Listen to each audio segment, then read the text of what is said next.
It's a great pleasure and privilege to introduce Richard Haass, our Humanitas Professor in Statecraft and Diplomacy, who's going to talk to us for this evening and the next two evenings, and to give a seminar with other participants on Friday. His theme, as you have noticed, is a theme of vivid current interest, more, as it were, by its deficit than by its insistent presence. And it's obviously a theme of phenomenal importance. If you look back 25 years, there looked to be a reasonable amount of world order if you squinted it from the right part of the world. And it wasn't a comic phrase.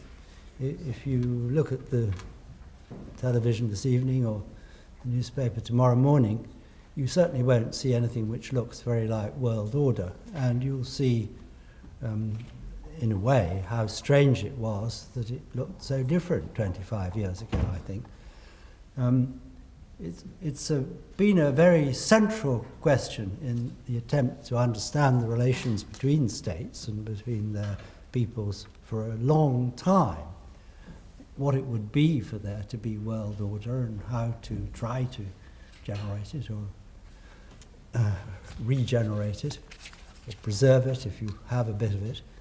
And it hasn't been a massively intellectually cumulative subject, international relations, and you could say that the central theme in it has been the fragility of that idea and the basis on which you can try to actually achieve some sort of shrunken version of it. So this is a very, very important set of questions, and Richard Haass is a wonderful person to have talking to us.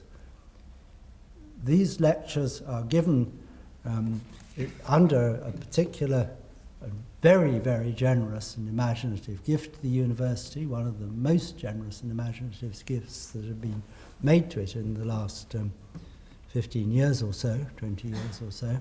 So we all have reason to be grateful for that. It's a product of the imagination of George Weidenfeld, one of the great intellectual and cultural patrons of post-war Britain.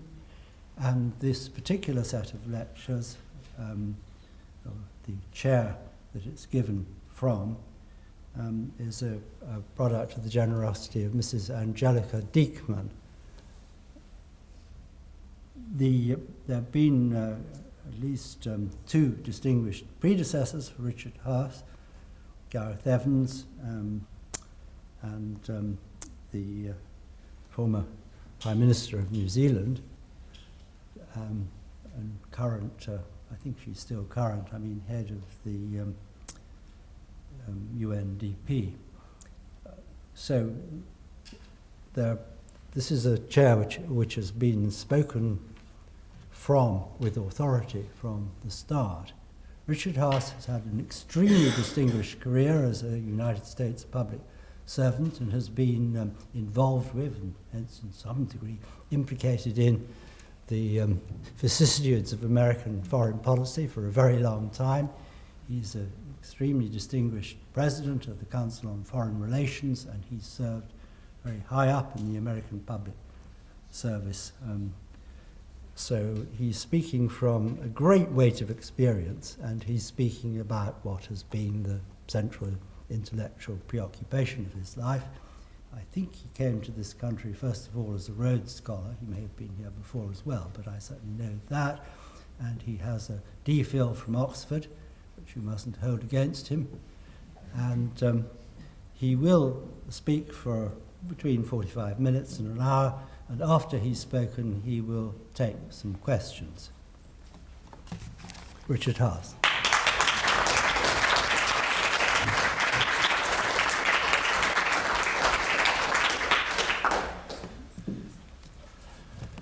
Well, first of all, thank you all for being here. You show great commitment to be here on such a gorgeous day. First day of term. I'm impressed and appreciative. And as John Dunn mentioned, you're also good to have this Oxford man in your town, in your community. It's a great honor to be here under the banner of the Humanitas Visiting Professor. George Weidenfeld is someone I've known, for decades now. And when I look at the list of people who have spoken here, whether in my own field, like Gareth Evans, or people in the worlds of music, media, Chinese studies, women's rights, again, I'm flattered. This is a lecture series, as you know, on statecraft and diplomacy. And uncharacteristically, I will do what I was asked to do, which is to focus on just that. And to tell the truth, it's not terribly constraining given all that has gone on in the world of late and all that is going on. I want to say one other thing about why I'm particularly pleased to be here at Cambridge, and that's someone who used to teach here named F.H. Hensley, Sir Harry Hensley. And he wrote a book called Power and the Pursuit of Peace. And if you haven't read it, you should. It's one of those big books, and it's filled with bold ideas and with really a sweeping take on history. It's as good as it is rare, that type of a book. And I read it when I was a graduate student at Oxford. And it was one of several books that made me think I had chosen the right career. Indeed, it encouraged me to stick with my choice. As John said, this is the first of 3 talks I'm going to give on the world. Small subject. How we got here, where we are, and what to do about it. And just to lay it out, the first 2 talks are going to be mostly analytical in character, but just so you don't think I'm afraid, the 3rd talk will essentially be prescriptive about what we ought to do about it. But unlike some, I will put the analysis out before the prescription. The basic notion of these talks, as you've heard, is world order, which, by the way, happens to be the title of none other than Henry Kissinger's most recent book. And Kissinger, as you all know, is one of the most influential writers on this subject, indeed on most aspects of diplomatic history and international relations. And I'll come back to his writing more than once over the course of these 3 days. I want to begin, though, with another academic, in this case, like my predecessor in this lecture series, an Australian. This is Hedley Bull, who wrote what to me is the single most important book I have come across in my 4 decades in this field, called The Anarchical Society. And again, conflict of interest. I came to know Hedley well when I was a graduate student at Oxford. And even though I didn't work formally with him, as I did with such people as Albert Harani, Alistair Bakken, and Michael Howard, he and I became close friends. And as I suggested, he came to have a major influence on my own thinking and my own writing. Now, Hedley Bull writes about international systems and international society. Systems and society. And the latter is something both different and very much more. According to Bull, the latter, the notion of international society, reflects the view of those participating governments that states, first of all, that states should dominate the international system, that states should enjoy external sovereignty, and third, that states should seek to avoid war amongst themselves. So this was very much a state-centered system, but it was more than a system, because systems are simply depictions of what is. Society has certain rules to it and certain buy-in from the participants. So a society, if you will, is a system plus. And towards these ends, towards the ends of those states who decide to participate in an international society, they accept limits. Limits on what they might do to one another. At the same time, and as much as anything else, they accept one another's spheres of influence inside their borders. And that's one of the basic concepts of, if you will, the historical tradition of international society and indeed of world order. But as you know, history is more than just a narrative of success. History is also at least as much a narrative of failure. And coming back to Hedley Bull now, if you think about what he wrote in his title, The Anarchical Society, that history at any moment or any era, there's forces of society and anarchy, or order and disorder, coexisting at one and the same time. Indeed, it's the balance between the two, between what Bull called society and anarchy, between order and disorder, that as much as anything gives any particular historical era its candidate.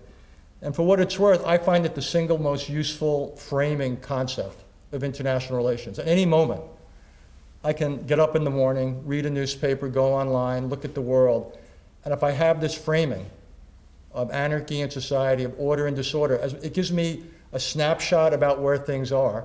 And if I save my snapshots from days or months or years before, it gives me a moving picture of trends, because it gives you essentially a netting, a measuring of where things are and how they have evolved.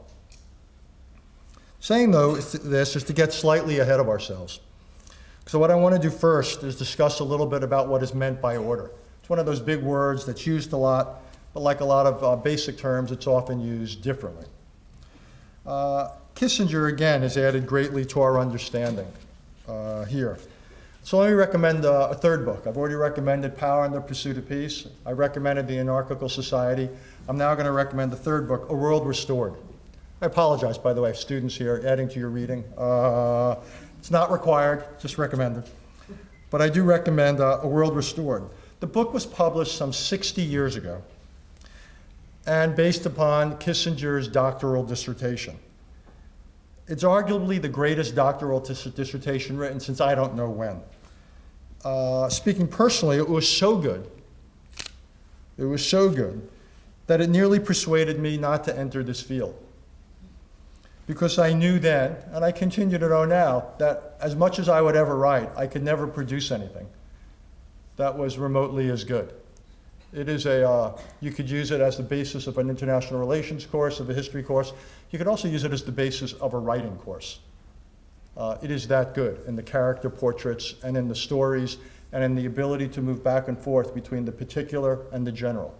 It is a manual, if you will, about how to write history, to go from specific examples to larger points and back again. Somehow I overcame the competition, not in the sense that I, again, can compare with it, but simply that I decided to stay with the field, and here I am today. Now, Kissinger is writing about the international order in that book, in A World Restored, the world that was restored after the Napoleonic Wars, and that prevailed for much of the 19th century in Europe. But as is often the case with good history, with rich history, what he had to say transcended the specifics of what he was writing about, which was Europe essentially from the Congress of Vienna, second decade of the 19th century, towards late in the 19th century. And what Henry Kissinger did was place emphasis on the concept of legitimacy, which is, again, central to order, which is why I'm introducing it here. It was defined by him, and I quote, to mean international agreement about the nature of workable arrangements and about the permissible aims and methods of foreign policy. Again, about agreement about the nature of workable arrangements and about the permissible aims and methods of foreign policy. But just essential to Kissinger's notion of order, just as central as this intellectual concept was a physical concept as well. And I quote, "The balance of power is the classical expression of the lesson of history, that no order is safe without physical safeguards against aggression." So Kissinger, 60 years ago, writing about a very different world, wrote about the importance of a shared concept of legitimacy, about how the world would effectively operate, what would be the rules, and about the arrangements for diplomats to come together. And then secondly, about a balance of power, a physical buttressing of these arrangements. What's interesting is about a year ago, Kissinger wrote a book called World Order. And he again writes about the twin dimensions of order. And he said more recently, 6 decades later, that it requires a set of commonly accepted rules that define the limits of permissible action and a balance of power that enforces restraint when rules break down. So essentially what Kissinger did 6 decades later was embrace many of the fundamental ideas about what international order is and what it requires to work, both an intellectual political construct, if you will, and a physical balance of power. Now Kissinger, like Bull, like Harry Hensley, are most concerned with order when it comes to rival great powers. And it's not surprising why. When you think about it, it's great power rivalry, great power competition, great power conflict that is so often the principal driver of what we think of as history. When I use the word order, though, it includes that, but it's slightly different. And I think it reflects in some ways how the world has evolved. So yes, I do use the term to reflect the degree to which those with power accept existing arrangements or rules for conducting international relations, as well as the diplomatic mechanisms for modifying them. So it includes all that. But let me also say it's contrasted with disorder. And disorder stems from those actors who reject existing rules and arrangements and the existing mechanisms for change. So they exist, what disorder reflects are the actors that, again, don't buy into the mechanisms and don't buy into the existing arrangements. Or another way to put it, disorder is a function of those desiring change that the others who embrace elements of international society do not want. And it reflects the ability of those who are dissatisfied with the existing arrangements to change them through force. Circling back at it yet another way. Order doesn't just happen. It's not the natural way of things. There's no Adam Smith out there with an invisible hand assuring that the geopolitical marketplace is calm and stable. Those who want order must create it and act on its behalf against those who do not. So those who support order must be both willing and able to resist the inevitable challenges to it. Or to put it another way, yet again, order is more than a matter of design. As important as design is, order must also be a matter of implementation. You know, Woody Allen once said, a famous strategist, that 80% of life is showing up. Well, in this case, 80% of life is acting. It's not enough to have constructs. It's not enough just to have the norms or the ideas. You also have to have the willingness and the ability to act on their behalf. Now, the task of doing so, of acting on behalf of order, to establish it and maintain it, though, goes up. The more ambitious one makes the concept of order. The more content you plug into order, the more you're trying to regulate in the world, the higher the bar that you have set yourself. To begin, order can be understood narrowly in the way essentially that Kissinger and Bull largely talked about it, which was relations between and among states to discourage the use of force to achieve their foreign policy aims. And the whole idea was to respect sovereignty, essentially to pretty much let states do whatever they wanted to within their borders. The whole idea was to regulate their behavior beyond their borders. The way I sometimes put it is for people who believe in this, and this is the classic Westphalian, you might call minimal view of order, is that the business of foreign policy ought to be foreign policy. And that is a narrow, classic definition of order. But order can also reflect something more. It can reflect more than simply the actions of the major powers. It can reflect smaller powers, not all of whom need to be states. So what we're seeing is, in some ways, the democratizing of order in the sense of participation. That order can no longer increasingly just be limited to a few, and this is something I'll get into tomorrow, in large part because power now is so diffused in the world that even if a few agree, if so many others don't, state and non-states alike, order will not endure. So increasingly, order must take in a much larger set of participants, actors who have power one way or another across borders. Order must also now contend not simply with the behavior of states, or maybe they major powers or otherwise, but order must also contend with the forces of globalization. Globalization essentially being the movements that are both vast and fast, large with great velocity, that cross borders with impunity, whether it's greenhouse gases, computer viruses, real viruses, people, goods, dollars, euros, what have you, benign and malign.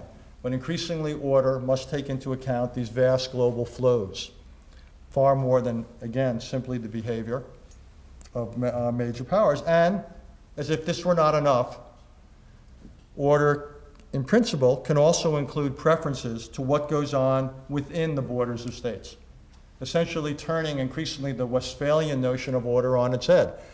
So rather than saying that what goes on within borders is off limits, that increasingly we're seeing debates, and not esoteric debates in universities like this, but day-to-day debates out there in the world about whether and to what extent order must take into account everything from the physical safety of citizens to human rights, political, to religious freedom, treatment of girls and women, minorities of any sort, but also what a state what a state does within its borders that could have consequences for others, whether it's the development of weapons of mass destruction, the housing of terrorists, what have you.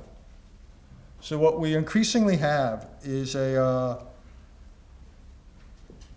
increasingly broad conception of order that takes into account the realities of a modern world in which power is diffused, in which you have this phenomenon known as globalization, where we've grown up to have a much larger set of concerns. But there's a problem here. And the problem is this, that order becomes harder to bring about if it includes a greater number of participants, if it adopts broader goals, and if there's no established or broadly accepted mechanism for operating it. So that is, in some ways, the contradiction of our time. We've set ourselves a much bigger concept of order, yet it's not clear that the requisite consensus is there for operating it. And I will return to that theme a lot over the next 2 days. What I want to do now, though, is in some ways trace to how we got to this.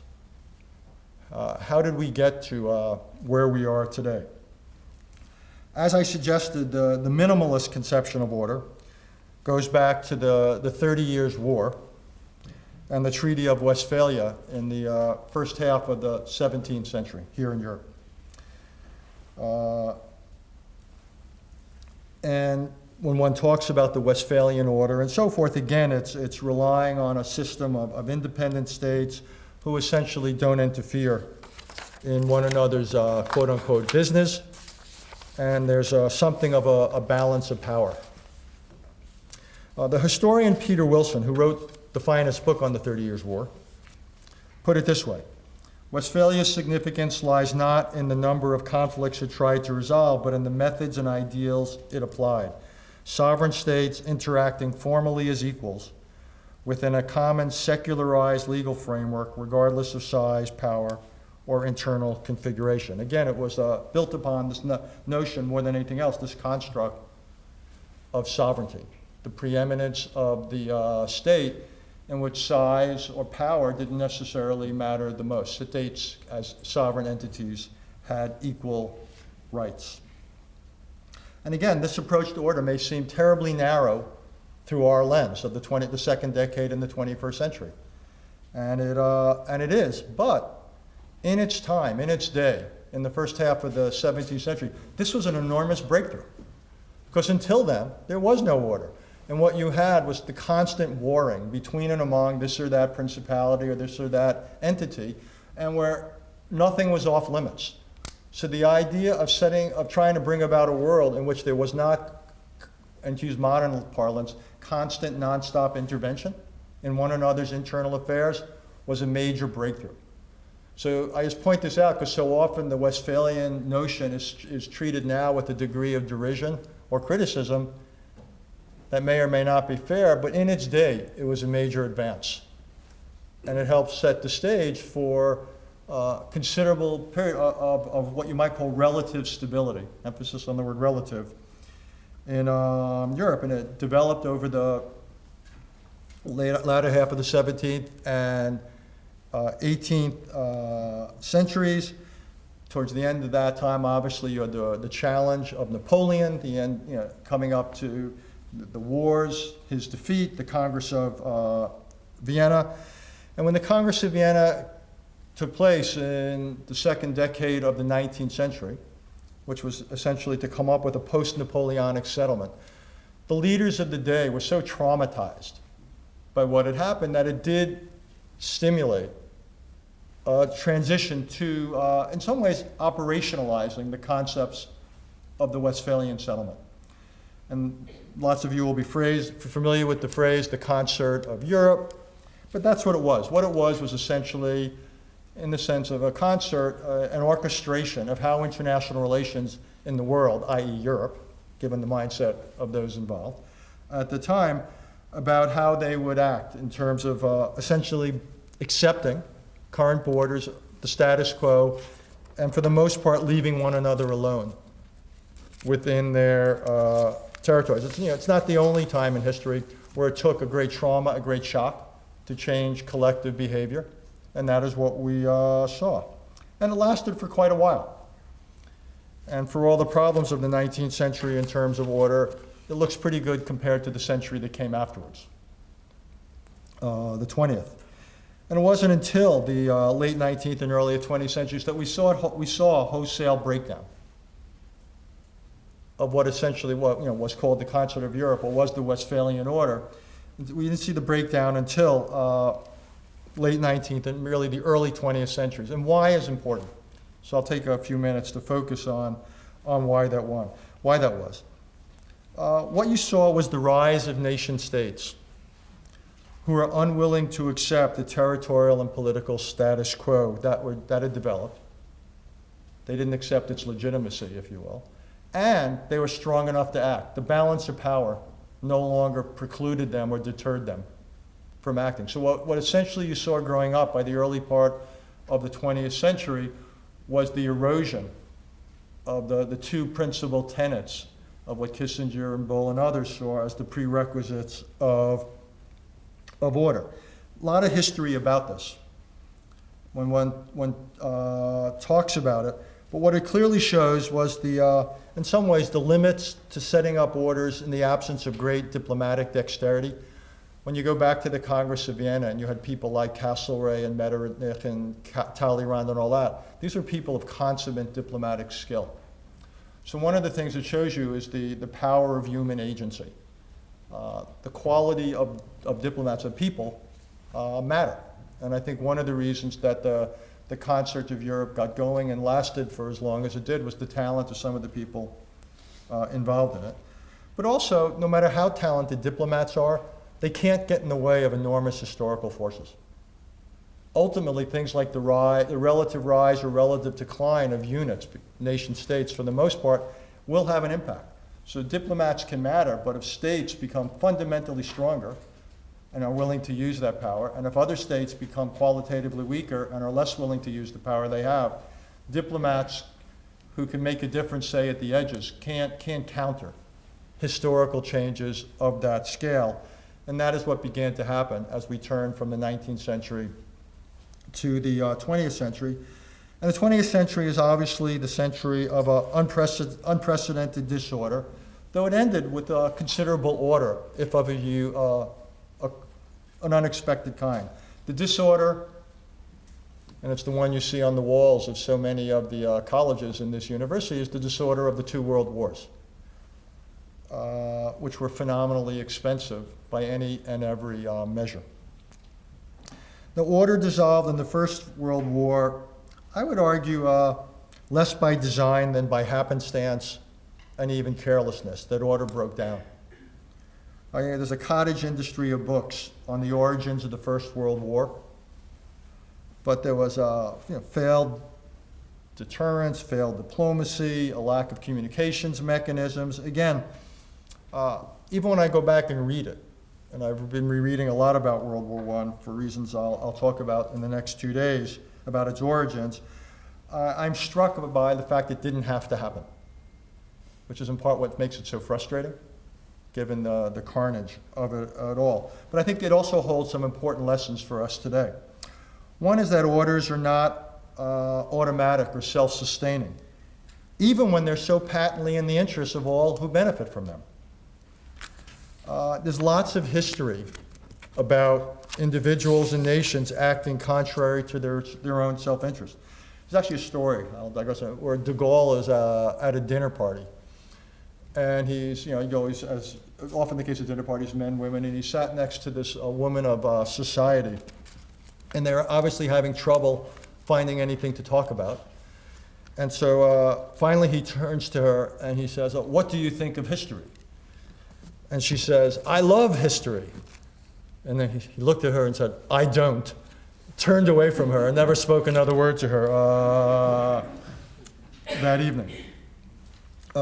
History is filled with examples where individuals and nations and countries act against their own self-interest. So even if World War I was not obviously in anyone's interest, it didn't stop them. What it shows is the limits to balance of power, that even though there was a rough balance, as the war showed, that alone wasn't enough.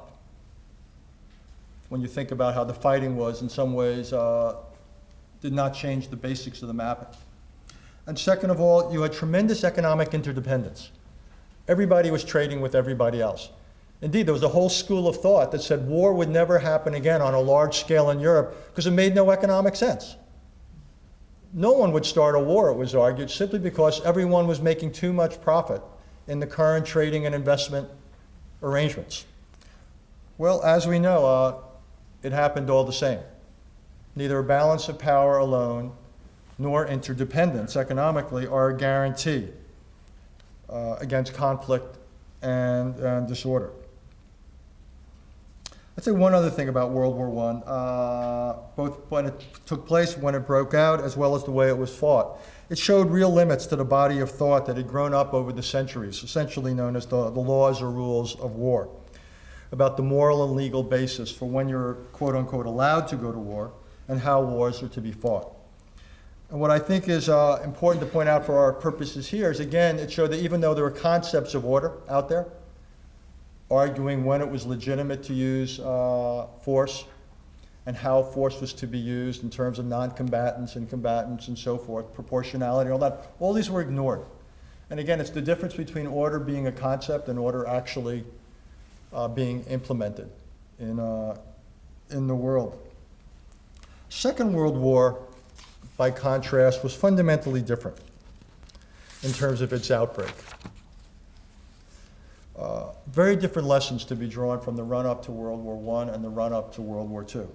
Germany and Japan embraced goals in the 30s that could not be accommodated. They were truly revolutionary states in Kissinger's lexicon. Both of them invested heavily in the means to wage war, and as a result, they did their part to upset the balance of power that had developed. They both built political systems that could not question authority. There was nothing in the way of checks and balances in either. To the contrary, you had tremendous political consolidation in both countries. Or another way of putting it, if World War I, if I'm right, that World War I was largely in some ways an accidental war, I know this is hotly debated, but if it was, or a war at least that had a degree of carelessness in its breaking out and was potentially avoidable, World War II was anything but, fundamentally different. Now, there were other causes other than simply the aggressive tendencies of Germany and Japan. John Maynard Keynes and others talked about the impact of the Treaty of Versailles that ended World War I and the failure to integrate Germany into global arrangements. Some responsibility there. And there was also the elements of fecklessness, for want of a better word. The unrealistic hopes in the League of Nations, my own country's unwillingness to support it, American retreat into isolationism, and then hopes for an order based upon, how would I call it, concepts of legitimacy that were aspirational rather than shared without a balance of power. And to that I would put such things as the Kellogg-Briand Pact, this idea that war would be made obsolete, and so forth. So again, it shows the danger in, if you will, faux legitimacy, because it wasn't shared. It was easy to talk about, but it wasn't embraced, and obviously it wasn't backed by a balance of power. To the contrary, there was an adequate arming on the side of the Western democracies and the diplomacy of appeasement. And the result, again, was a war, a second great world war of the 20th century of stunning expense in every sense, militarily, economically, in human terms. But unlike the First World War, it ended in a much more definitive way. There was a clarity about the end of World War II that there wasn't with the end of World War I, in the defeat of both Germany and Japan. But even more interesting to me was not just that, but there was a fundamental difference in how they were treated afterwards, which again shows some very different thinking about the nature of order and what it would take to reestablish order in the world. Because both were integrated fully into Western, quote unquote, Western institutions, ultimately. After years, Germany obviously divided, but the western half of Germany and all of Japan, there was an American presence, as well as in the case of Germany, a British and a French presence in the western side. But they were both made into democracies, but democracies that face significant military restrictions. And what this did was represent to me a real departure from the Westphalian notion of order. Because rather than be limited, what it basically said was that what goes on within a country's borders really matters. And what the victorious Allies thought they needed to do to ensure that there wouldn't be another World War III, if you will, as World War II had followed World War I, was to make their former adversaries, Germany and Japan, in their collective image. That these had to become fully functioning democratic societies with checks and balances. And only if that were done could order be ensured.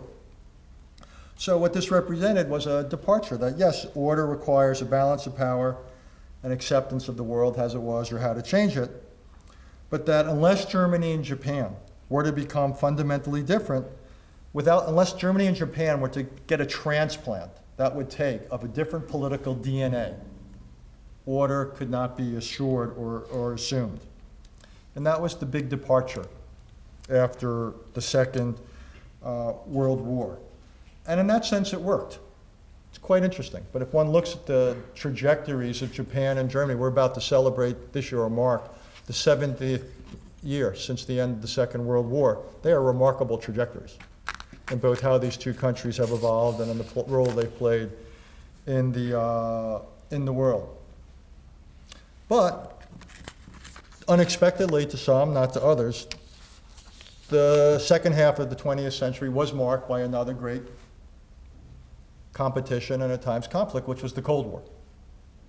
And a very different challenge came to order, which was the challenge in Europe and around the world between, if you want to say, the United States and the Soviet Union, between NATO and the Warsaw Pact, between the forces of market democracies and others who weren't always market democracies against the forces of communism, however you want to describe it.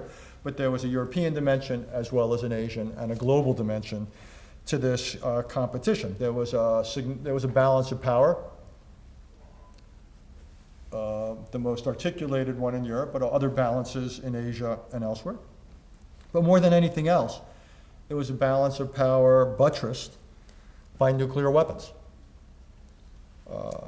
The whole idea of mutually assured destruction, of deterrence, that essentially pretty much ruled out what you might call intentional nuclear war, simply because there was no way that the benefits could even come close to offsetting the costs.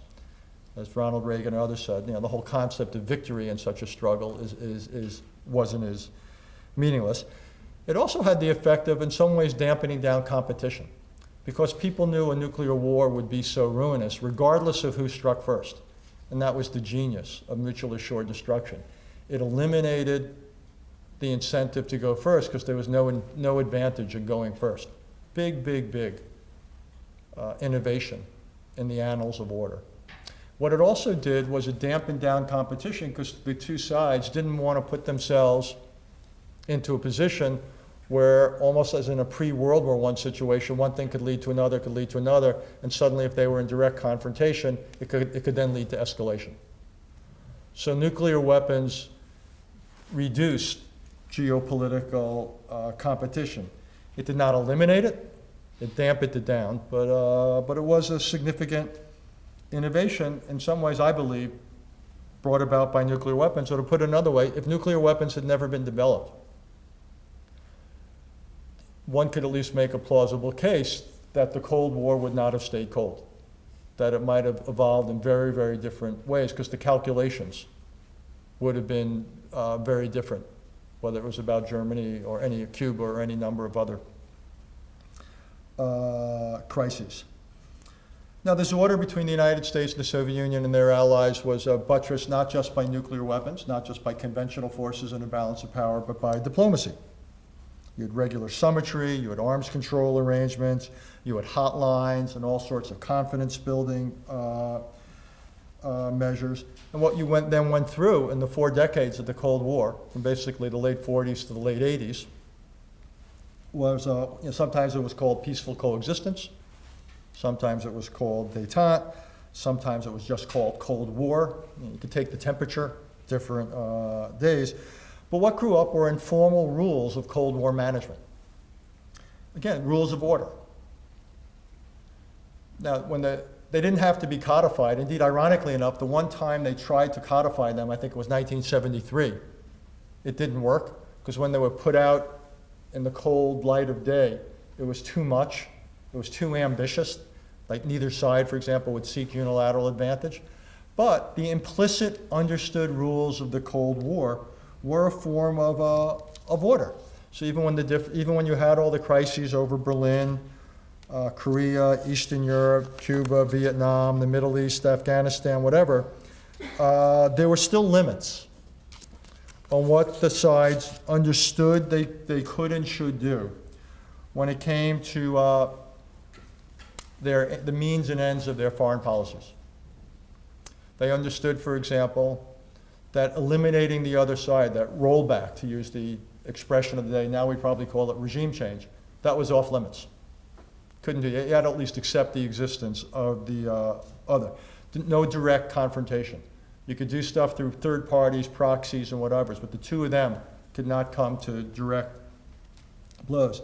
Even in the support of associates, there are often limits on how much a change to the status quo would be tolerable for the other. So, for example, if you look at what the United States didn't do in the course of the 1973 war, when Israel had certain advantages on the ground, but then at some point, those advantages, Israel's ability to keep going at certain points was limited. That's because Kissinger and Nixon on one side and the Soviets on the other had an understanding of what was, if you will, too much or too far.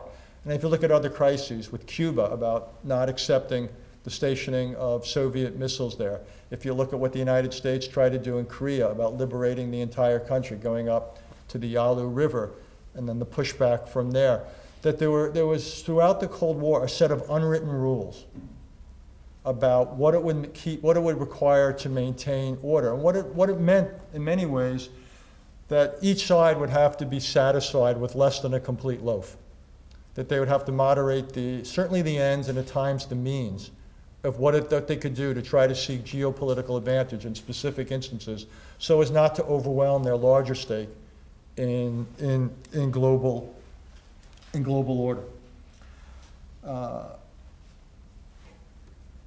And again, I would say it worked remarkably well. Now, it's not to confuse it with peace, but it did maintain stability. The fact that it is called the Cold War counts for a lot. If it had been a hot war, we wouldn't be here today. Or even if it had been just even a conventional war, quote unquote, just a conventional war, it would have been a third world war. It would have been a very different history. So I actually think it's no mean feat, no mean accomplishment that it remained cold. To get into why the Cold War ended, when it did, and how it did is another talk for another day. Not for this week, but for another time. But I do think, given the subject of these talks here this week, that it was an accomplishment of statecraft and diplomacy. I've now worked for 4 presidents in my country, and I've concluded that there's very little about history that's inevitable. The 2 great drivers are ideas and people. And I do think that the fact that the Cold War stayed cold for 4 decades and the fact that it ended peacefully is quite a remarkable accomplishment. The fact that it ended peacefully and it included the breakup of one of the 2 sides, the Soviet Union, the unification of Germany, and Germany's entrance into NATO, and all of this were done peacefully, is to me quite remarkable. Again, I don't believe any of this was inevitable in outcome, and I don't believe any of this was inevitable in the sense that it would be manageable. So much of history is about the friction caused by epical events. Well, these were surely epical by any yardstick. Yet again, the friction they caused was managed, and they didn't lead to conflict, which again says to me something about statecraft and diplomacy, which again, more about the next 2 days. But again, the 3rd great power struggle of the 20th century proved to be fundamentally different than the first 2. And it is worth noting. But as impressive as that was, it did not presage any end to history or even much of a pause. This summer is the 25th anniversary of what might be considered the opening shot of the post-Cold War era. It was the summer of 1989, it was early August, and it was Saddam Hussein's invasion of Kuwait. And what it showed is that with the constructs of the Cold War essentially over, the Berlin Wall had come down about 7-8 months before, in late 1989. Soviet Union was a spent force and was in the early stages of unraveling. Saddam Hussein could exploit this situation in ways that I believe he never could have exploited had it been 5 or 10 years earlier. Because the Soviet Union simply would not have permitted, I believe, such an act of aggression in a part of the world that was so important to the United States and others. Would have been too worried about what it might lead to. And since the Soviets supplied Iraq with most of its armaments, not all, France and others did as well, I believe it simply wouldn't have been tolerated. But it was a harbinger of things to come. And I think it's important to look back on it, because we will be looking back on it soon, about what happened 25 years ago. It was the sign, it was the first sign of a world that was less structured.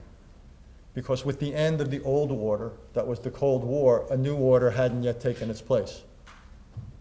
And so what we saw was that as relieved as people were with the end of the Cold War, what I believe many did not appreciate were some of the regulating or structuring functions that came with the Cold War, and in the absence, suddenly a very different kind of history could grow up. And indeed, with the advantage now, or disadvantage of the last 25 years, we can see that's precisely what has happened.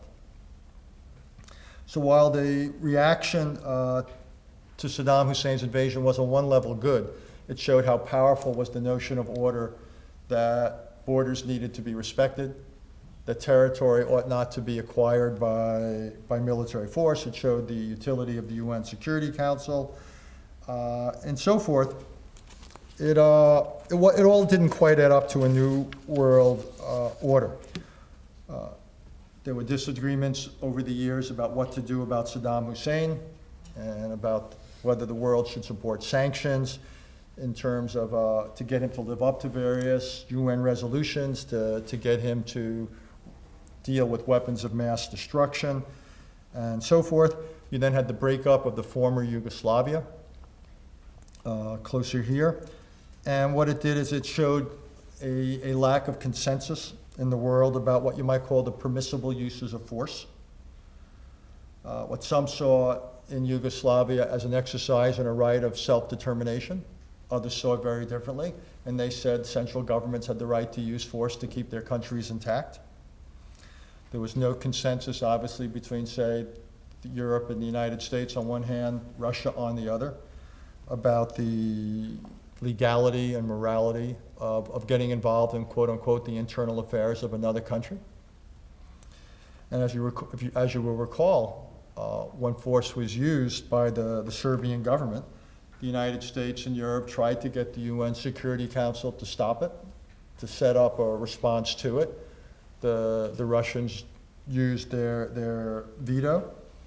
And what the United States and Europe did was essentially did an end run around the UN Security Council and took the issue to NATO and used NATO for their political backering, and then that did it as a NATO exercise. So what essentially this was in the terms of order, there was no universal concept of legitimacy, a much narrower one, and there was no universal concept on what mechanism could be used to green light an effort. So instead, people went to a different forum. And so early on here in the post-Cold War era, what we're already beginning to see is the fraying of any common sense of what constituted order in this new era that was developing. There were other examples as well.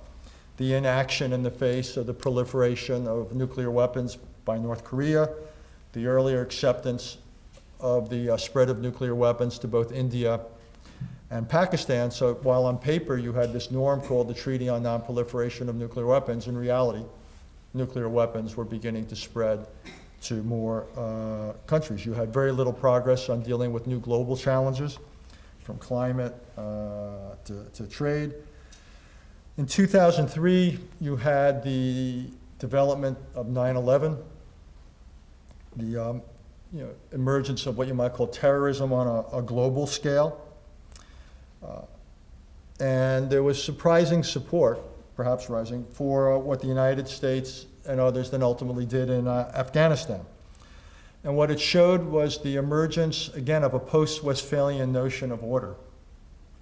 That sovereignty included obligations as well as rights. And this to me was a really important moment in the history of this idea and in the history of the world. Again, if you remember, the basic concepts of order were premised on the idea what a country does within its borders is its business. But what if what a country allowed to happen within its borders had consequences for others? And what 9/11 showed that if a country tolerated a terrorist organization setting up shop, and that terrorist organization had global reach, then what was going on within its borders was not simply of domestic concern. It was of international concern. So one of the breakthroughs of their international response to 9/11 was a pervasive international support. In this case, backed by Russia, backed by China and others, that what the United States did to essentially remove the Taliban government from power in Afghanistan was legitimate. And behind this was the thinking that sovereignty involves obligations as well as rights. And because the Afghan government hadn't fulfilled its obligations, which is to make sure its territory was not used for terrorism against others, it then forfeited some of its rights. It forfeited its sovereignty. It forfeited its immunity. And that was a big idea, because what it was the introduction of a post-Westphalian concept of what you might call conditional sovereignty, rather than absolute sovereignty. That again, when governments didn't meet their obligations, they lost some of the rights or benefits. And I believe it also showed probably a certain evolution in thinking about terrorism. We're up to say 9/11, there was a lot of talk about one man's terrorist is another man's freedom fighter, quote unquote. But I believe what people increasingly began to see was the marriage of globalization and terrorism was a toxic brew. That terrorists could reach anywhere, from anywhere, with tremendous capacity. So rather than seeing terrorism as has often been seen as largely local, with fairly specific goals, suddenly terrorism entered a new chapter, which was seen as something qualitatively different and therefore much less acceptable. So you you had the beginnings of new thinking out there, so about order there as well. So I think what you saw after 9/11 were the introduction of two potentially big ideas.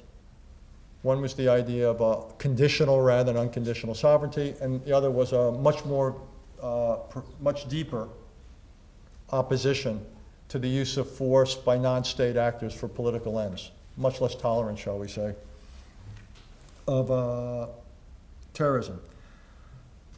In ensuing years, though, we've seen some erosion on all of this. We can talk about it, but obviously unhappiness with the 2003 Iraq War,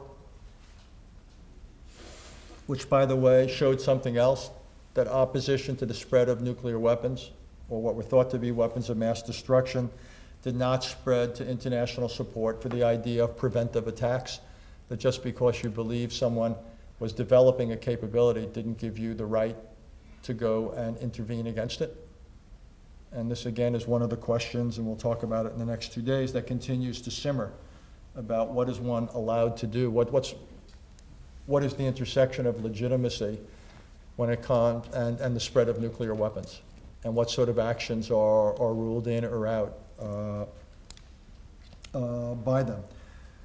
But again, there was very little international support for that war when it was thought that Iraq was developing weapons of mass destruction, much less when it became clear that they were not. There was very little support in many places for the remaking of Afghanistan. When the United States and Europe got together to support a humanitarian operation in Libya, there was tolerance of that, but not when the humanitarian operation morphed into something much more, which was an operation to bring about a change in governance in Libya rather than simply an operation to protect innocents. And what all this shows is something of a pushback, almost we're seeing the elements of a debate now about this question of sovereignty and what's the rights and obligations of governments within their borders. I mentioned before about the growth of this idea, or the emergence of this idea of conditional sovereignty, that states who didn't behave well within their borders forfeited some of the rights or protections of sovereignty. But what we're seeing is in the world now, big questioning of it. In 2005, the United Nations passed this concept of the responsibility to protect, and essentially said the international community had the responsibility to act when a government allowed genocide to take place within its borders or committed massive atrocities against its own people. But my sense is today, if you brought that to a vote, it's not clear to me you could win. What we've seen is, because of the events of the last decade, a growing debate about, again, what is it legitimate for countries to allow within their borders? What is legitimate for the international community to do when they see things they don't like? So this whole question of a post-Westphalian approach to sovereignty is beginning to erode around the edges when it comes to consensus. And then most recently in Europe, we've seen an erosion of the concept of the inadmissibility of the ability to acquire territory through force. And there, obviously, I'm speaking about Russia with Crimea and Russian involvement in the rest of Ukraine. All of which to say, here we are now, 25 years or so after the end of the Cold War, 70 years since the end of World War II, roughly a century after World War I, and nearly 4 centuries after Westphalia. And there seems to be more of a debate about the tenets of world order than has been the case for some time, and in some ways than ever before. You have at one and the same time broad preferences and definitions of world order to deal not just with traditional interstate relations, but global issues and what goes on within countries. And you've got narrow definitions of world order. And needless to say, it's very hard to have a world that's orderly if you have two very different conceptions of what constitutes legitimacy and what constitutes order, but that's exactly the world we have. So what I want to do in tomorrow's lecture is return to that and basically go into some detail about where I ended today, which is the world we've arrived at after 4 centuries, or if you prefer 1 century, or if you prefer 70 or 25 years, where we now have a growing debate in the intellectual world. And then what we have is also, in some ways, the breakdown or the potential breakdown of balances of power at the local level. And it's because the whole balance, coming back to Bull's idea, and I'll stop here, this relationship between order and disorder, between anarchy and society. My own view is that in the last 25 years, and certainly in the last 10 or 15 years, we've seen an evolution or a tilt in that balance in an unfortunate direction. So what I want to focus on tomorrow is not so much why, but how it's manifesting itself, what are the consequences of that. And then on Thursday, I want to talk about what it is we might do about it. But with that, I will stop and take any of your questions.